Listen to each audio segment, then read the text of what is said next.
Buffalo, September 1967. The New York Jets and Joe Namath open the Bills' new season. After 3 quarters, the Jets lead Buffalo 17-0.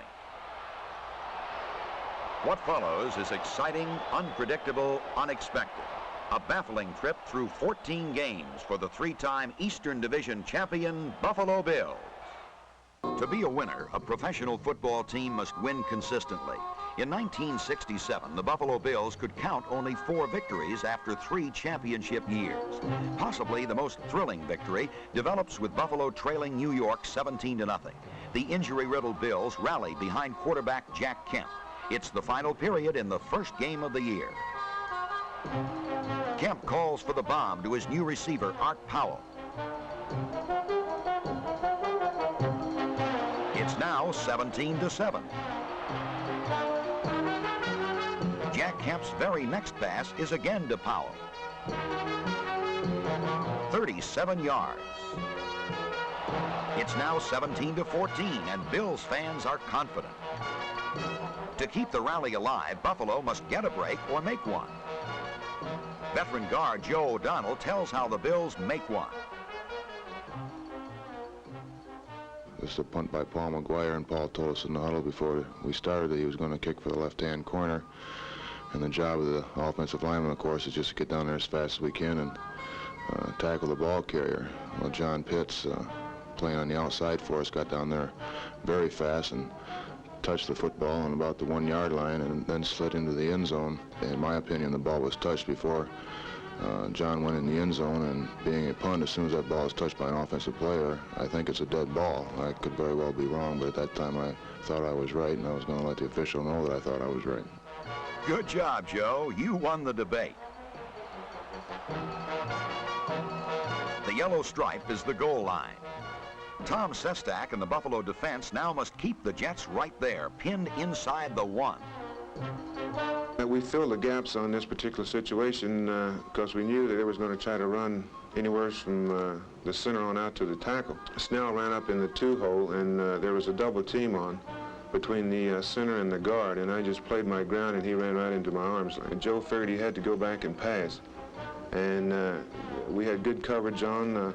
Our defensive backs played their men real well, and they stopped the pass.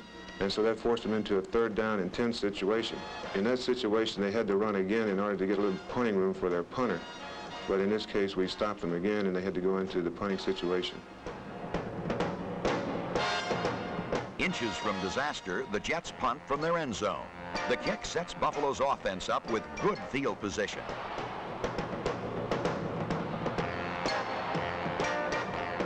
The defense has done its job, and how. Now another challenge. When the Bills fail to move the ball, Mike Mercer is asked to kick farther than any other Buffalo player in history. 51 yards. Score tied 17-17. Less than 2 minutes to play. Again, the outcome narrows down to Joe Namath and the Buffalo demolition crew. While the defense works, the offense plans.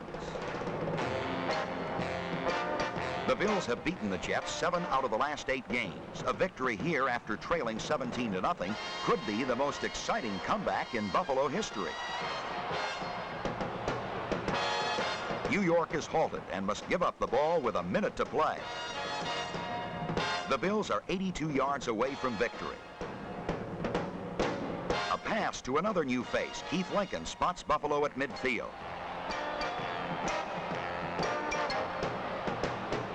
Time is the roadblock that could detour the Bills. Elbert DeBenion cuts to the sideline. Kemp hits him to stop the clock with 24 seconds to play. Crucial 3rd and 8. Tight end Paul Costa spots a weakness on his defender.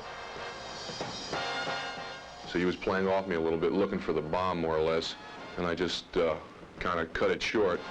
And as soon as I turned around, the ball was there. I just jumped up and caught it. 9 seconds to play. Everything depends on a 43-yard field goal attempt by Mike Mercer.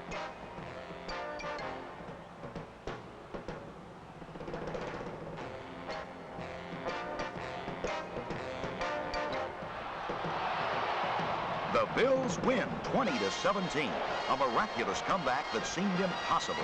A Buffalo victory that will haunt the Jets, who eventually lose the Eastern title by 1 game.